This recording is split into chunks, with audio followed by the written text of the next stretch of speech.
Did I just do a video and making another video? Yes, I am. We're going in James' route. Let's go, gentlemen. Time. Hooray. Alright, what do you got for me?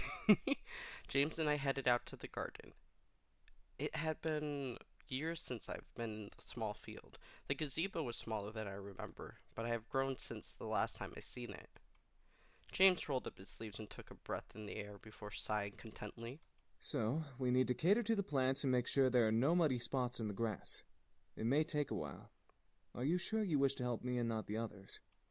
I shook my head, rolling up my sleeves as well. I can handle it. I'd rather work outside anyway. James nodded with a smile before handing me a watering can, gesturing to the group of flowers by the side of the yard. I walked over and began to water the flowers. However, as silence took control of the air, I felt the need to start a conversation, because I gotta talk to him.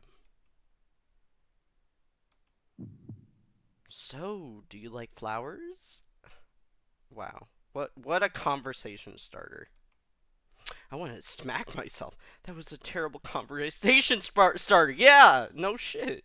I mentally smacked myself before hearing James chuckle softly. I turned to look at him as he nodded. They have a wonderful aesthetic. Many people would think that flowers are simple and rather boring, but I've learned secrets about flowers. Secrets about flowers? What, like a special way to water them or something? You could say that. There are right and wrong ways to water flowers. Can you show me? James gave a small smirk before walking over and standing behind me. I instantly blushed as he brought his arms underneath mine, guiding my watering can. The water gently poured over the dirt, sinking it into the dissolving into the roots. However, my concentration on the water was broken by the sound of James' voice in my ear. Flowers need to be cared for gently, like a fragile light.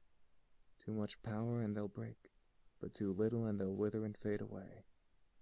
It's like caring for a pet or a loved one. A loved one. For some reason, those three words echoed in my head. James continued to guide my watering can, using gentle hands to lead my arms and my body. It was almost like a dance. Eventually, he let go and stepped away from me. I turned to him as he simply smiled at me before returning to his work. I felt my face in my hand, felt my face with my hand, feeling the extreme warmth before shaking my head and continuing to water the remaining plants. The house? What am I saying?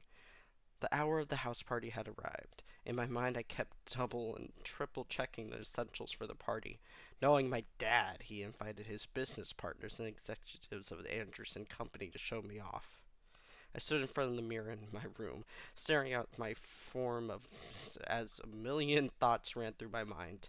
It was just a housewarming party, but at the same time, it wasn't. It was a chance to show my dad that I was better than his expectations.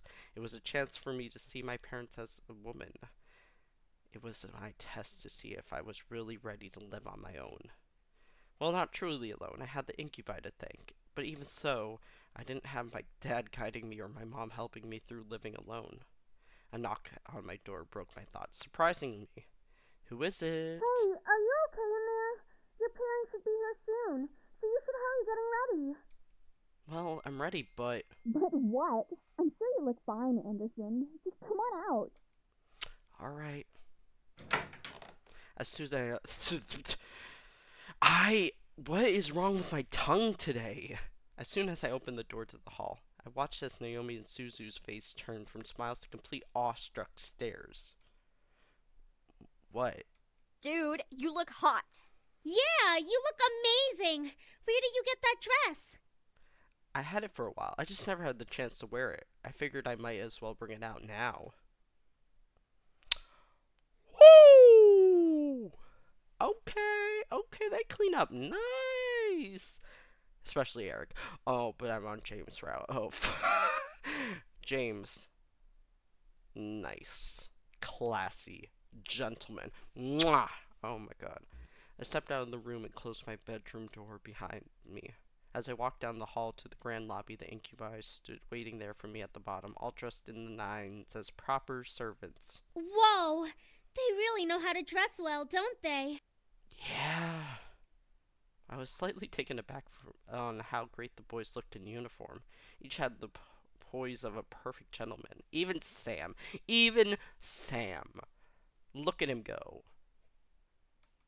I slowly began to climb down the steps with Suzu and Naomi behind me. The boys watched as I descended the staircase one step at a time, like knights waiting for their princess. I felt my face slightly flush, but I quickly shook my head to try and regain my thoughts. I reached the last step. James offered his hand out to me and walked me down the final step, smiling. As beautiful as a princess, miss. Okay, maybe. You know what? Just call me that, and I'm good. I'm good. Thank you. So, are you prepared for tonight? I had to be confident in my skills. My dad expected a lot out of me already, and if I faltered at this party, who knows what he would think of me. I had to assure myself in every word that came out of my mouth that I was ready. The other boys smiled surely at me, which made me feel a lot better about everything. I looked at my phone and marked the time. Almost right on cue, the doorbell rang and I gulped. I could practically feel my dad's aura behind me. Or behind the door. Sam and Eric quickly rushed to the door and opened the double doors wide to reveal my parents, both dressed in their best. Hey, Mom. Hey, Dad. Oh my, I didn't know your bequeathment came with servants. It was probably overlooked. Besides, who would deny good service? I was completely shocked. My parents didn't question the boys. They didn't ask for verification or anything. I looked to the boys and noticed Sam and Eric staring intently at my parents. Were they using their powers on them? They had to be. There's no way they'd be okay with this otherwise. I guess the servants counted as belongings to the house. My mother quickly rushed to me and gave me a large hug. I hugged her back, inhaling her perfume. It had only been a couple days, but living away from the ones who raised me was hard. My mother soon let go of me and looked at my outfit. Gorgeous. You look so lovely. David, look at your daughter and tell her I'm right. I looked at my dad, who was looking around the lobby like an inspector. I stood my ground, waiting for him to look at me. When he did, he let out a small smile and graced his lips. Your mother's right. You look like you're all grown up. The world around me stopped as my heart pounded hard in my chest. Did my dad just compliment me on his own accord? My mother was grinning ear to ear at his words. I was beyond speechless. Thank you, Daddy. Oh, why? What? Dad. Never Daddy. However, his cold face quickly returned as he began to look around once again. I assume that you're ready, then, to impress the rest of the guests, correct? What do you mean? The entire board from Anderson Toys is coming tonight. Even the vice chairman's son will be coming. All of them will be measuring your potential. My potential? To become CEO of the company. I knew it. Something was off about tonight, and now this party has become much more than I anticipated. I gulped. No, that was a burp. Silently, but I nodded in response. I looked to the incubi, but they were continuing to be servants for my father's approval. I looked behind me and saw Naomi and Susie raise their thumbs at me for encouragement. I let out a small breath before feeling my body accept the situation. I felt a weight in my gut, but I had to hide it.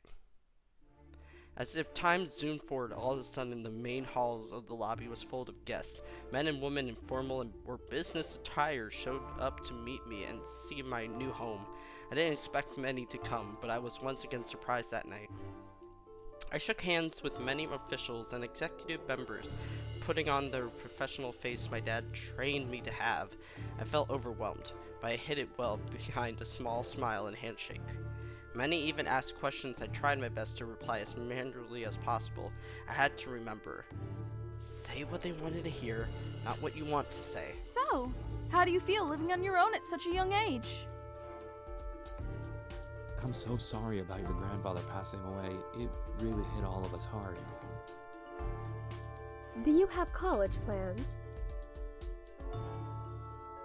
I felt like the questions came up one after another. It was tough to answer some of them because they weren't about me.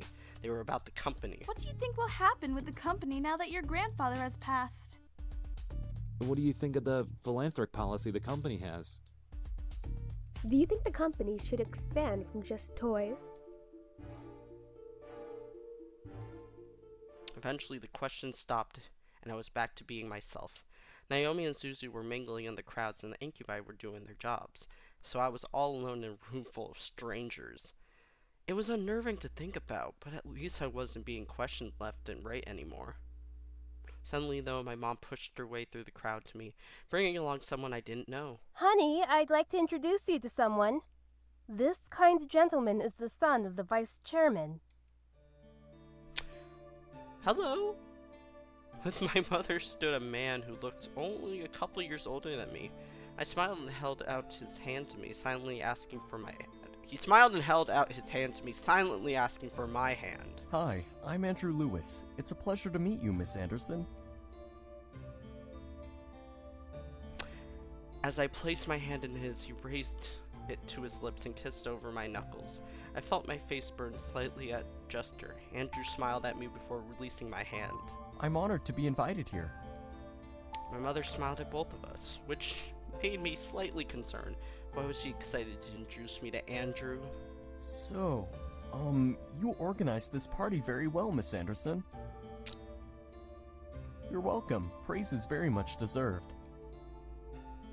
Andrew then chuckled nervously, bringing a soft fist to his lips to cover his laugh properly before smiling at me. I'm sorry if I seem a little forward. I've just been excited to meet Harold Anderson's granddaughter. Huh? Why? He used to talk about you all the time in the office on how you helped him refine his toys. I only attended meetings and heard all of the stories. You've helped a lot with the success of the company without having to actually work there. Oh wow, I didn't know he talked about me. That would explain everyone's fascination for me with their rather personal questions. I looked to Andrew, who had a kind face to me. Something about him seemed off, and I didn't know what it was. He seemed to be hiding something. Whether it was good or bad, I was not able to find out. I felt someone walk up behind me, causing me to turn to them. Next to me was my dad, giving his cold stare to Andrew, who suddenly became tense. So, you're Jared's son. Andrew's body twitched slightly. Whether it was fear or insult, Andrew locked eyes with my father. I couldn't help but feel the tension between them. It irked me how fragile the air had become, enough to break at the wrong word. You're the one who wants to be the next CEO of the Anderson Company. Ooh. Well, I stared at Andrew. This guy wanted to talk to the grandfather's place. To take my grandfather's place at CEO. I thought the vice chairman wanted that position. David, leave the poor boy alone. I'm merely testing the boy's conversational skills. Nothing wrong with that. of course not, sir. And polite as well. Interesting. If you'll excuse me. Quickly, Andrew retreated away from my family into the crowd of people. I watched as he disappeared into the crowd towards the back of the house. I was worried, but I gave him his space. He obviously needed it. Peh. He's not CEO material. That's because you practically interrogated the young man. Yeah. A little questioning shouldn't have bothered him. He's obviously not ready for any title in our company. I bit my tongue. I didn't want to make a scene with my dad. One wrong word and he'll lecture me in front of everyone. That was not something I wanted at my housewarming party. I let out a sigh before looking at the clock. It was getting close to midnight, meaning that the party was about to end soon. I lowered my gaze at the window and saw a limo pull up. Huh? Whose limo is that? Oh, that must be Lewis's car. Lewis? From Stardew Valley? God damn it, he's always everywhere. I'll go get him. Stay with your father so you can escort your guests out together. Yes, Mom. My mother left my dad and me to slowly escort the guests out. My dad held his simple smile as he thanked each other person for coming. I did the same. Andrew quickly passed through the door before I could speak. Eventually, only Suzu, Naomi, my parents, and the incubi were left. My dad suddenly walked over and placed a hand on my shoulder with a smile. I stared up at him, a wave of confusion washing over my face. What? You did good tonight. I'm proud. Oh, thank you, Dad. Keep it up and you'll be a good CEO. Oh, Right. Alright, your mother and I have to leave. I'm sure Naomi and Suzu need to leave as well. Just because it's Saturday doesn't mean you should stay up all night. Oh, right. Thanks for having us. It was a great party. We'll come visit tomorrow or something. All right? Right. See ya. Good night, sweetie. Come visit us soon. Will do. All 4 of the remaining guests left the building, all but my dad waving back at me. With the last of the guests gone, I sighed and sat on the staircase, exhausted. Phew, that was tiring. It's not like you had to do any work, though. Give her a break, man. She was getting interrogated left and right. She handled herself the best she could. As expected, princess. Since you're exhausted, why not head to bed? We can clean up. Hush, Sam. Are you guys sure? Positive. It shouldn't take long. Ho ho ho! It didn't take long to find you little shits after all. What? What? I felt a hot shudder run down my spine. The voice from my dreams echoed through the air into my ear. I looked around, panicked. Alongside the incubi, James placed a hand on my shoulder, trying to remain calm. Don't worry. No one will hurt you. Are you sure? Are you really sure? All of us shot our heads towards the doors, finally pinning down the direction of the voice. The door quickly swung open, revealing a sight I would never expect to see. Skin red as blood, eyes black and gold piercing into mine, roughened up clothes and a pistol in hand, I saw a monster. I covered my mouth not to scream at the sight. Dried blood covered the bandana around his neck as he smirked at me and the boys around me.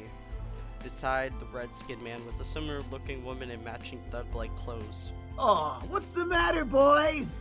You really didn't think I wouldn't find you, did you? I hoped you would, you piece of... All of a sudden, the man raised his gun at Sam's face and instantly pulled the trigger. Did he just die? No. We all gasped in shock, distinctly expecting to see a bullet run through Sam's face, but... What the fuck? What?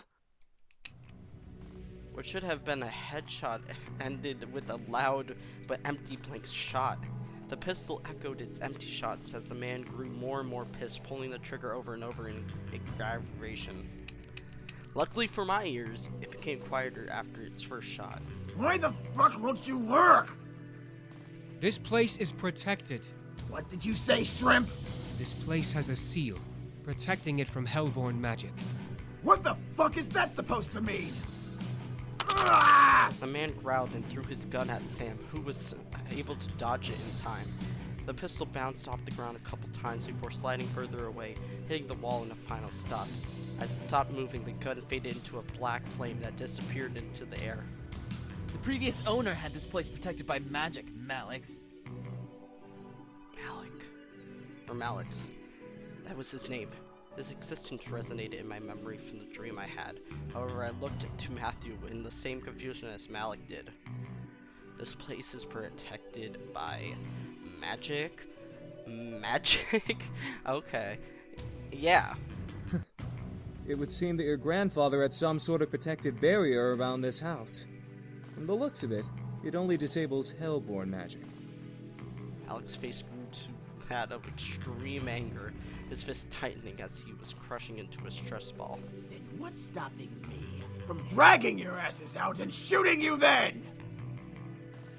Out of pure instinct, I stepped forward and placed myself between Malix and the boys. With no power, Malix wasn't going to fight.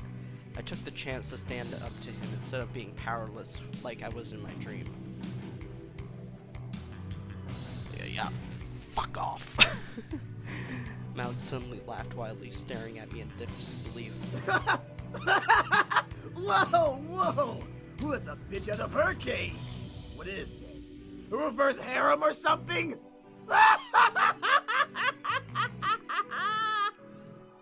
Alex grinned at me evilly, walking close to me. I don't know why I ducked. I ducked underneath Malik's incoming hand. I stared at his hand and his black flame tattoo in surprise as I took a couple steps back from Alex. Matthew and Damon stepped in front of me, guarding me from Alex with their arms. A quick one. I'm liking you more and more. Back off, Malix! Don't start acting tough, you pathetic excuse of a demon.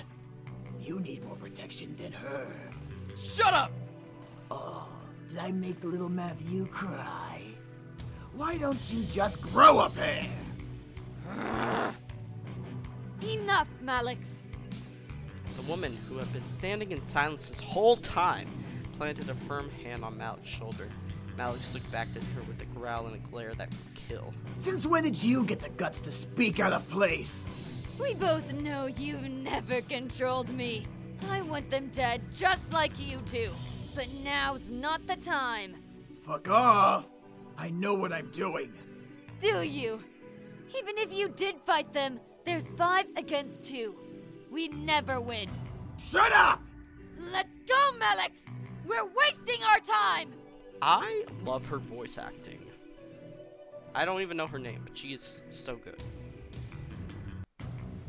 The two growled at each other.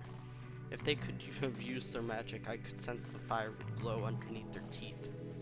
Malix grunted and glared at the boys. He pointed at James, wanting so badly to use his fingers like a knife. Just wait, pretty boys. We'll get you and fuck you up real good.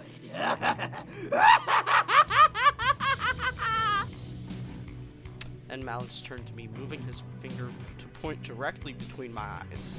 Yeah, what do you want? And don't think you're safe. Step outside. I dare you.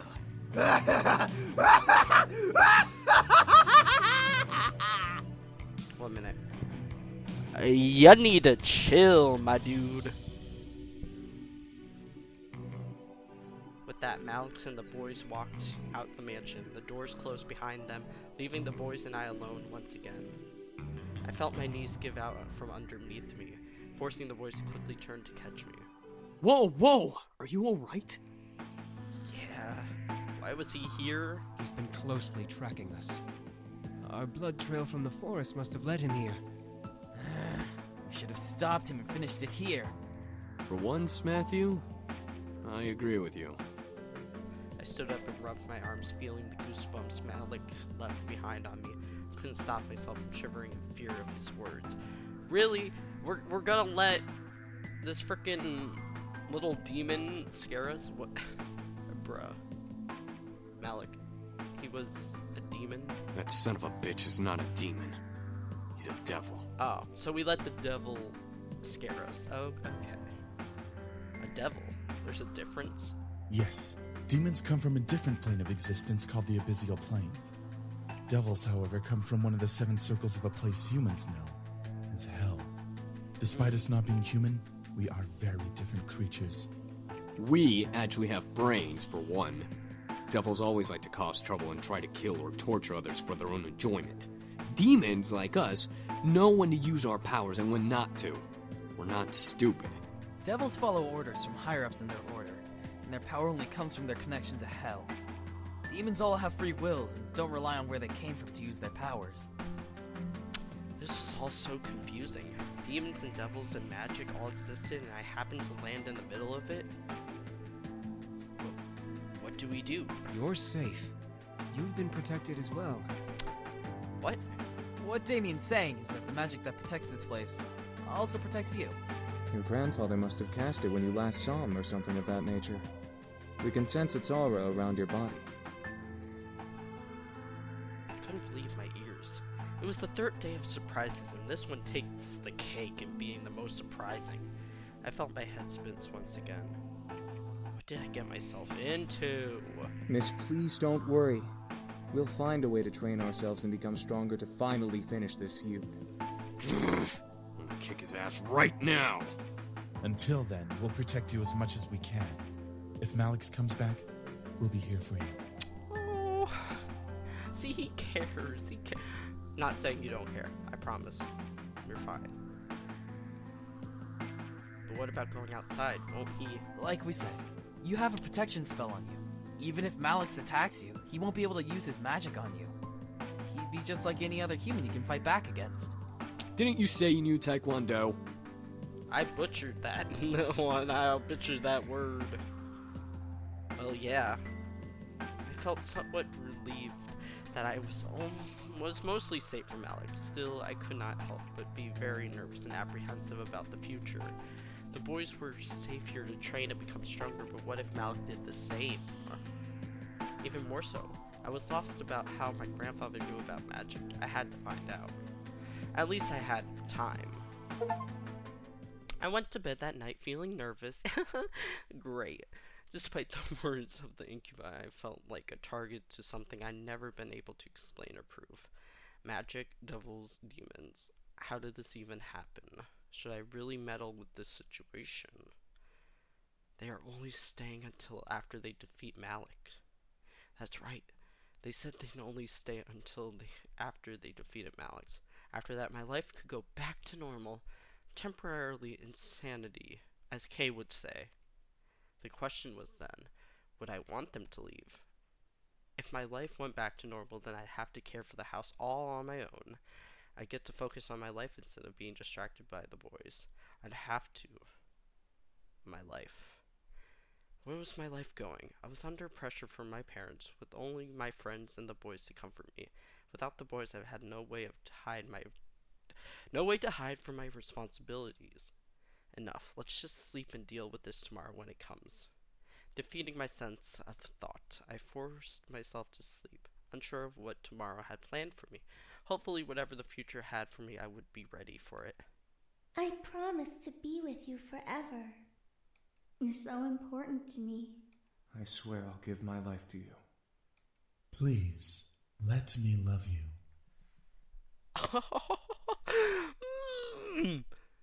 Oh my god. I'll be by your side, always. I can't imagine living without you. I want to be with you. I love you. I slowly opened my eyes, letting the voices of my dream echo in my head, and forced me awake. I rubbed my eyes before sitting up and looking at my clock. 7 a.m.? Why am I up so early? I fell back onto the bed and closed my eyes, trying to go back to sleep. However, something kept me awake. Why? It's too early to be alive. I gave up and sat up, staring at the fireplace across from my bed. A sigh escaped from between my lips before I threw my legs over the side of the bed. What to do at 7 a.m. in the morning?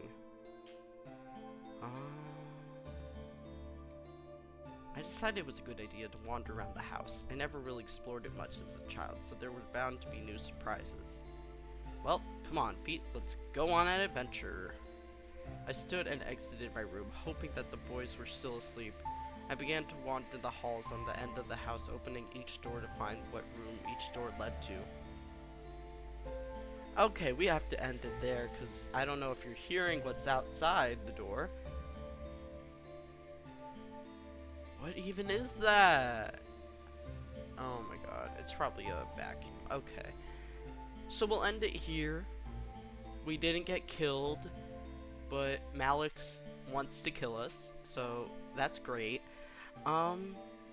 Yeah, thank you for joining this chaos. I hope we get to see more of James and Eric, and yeah, stay tuned.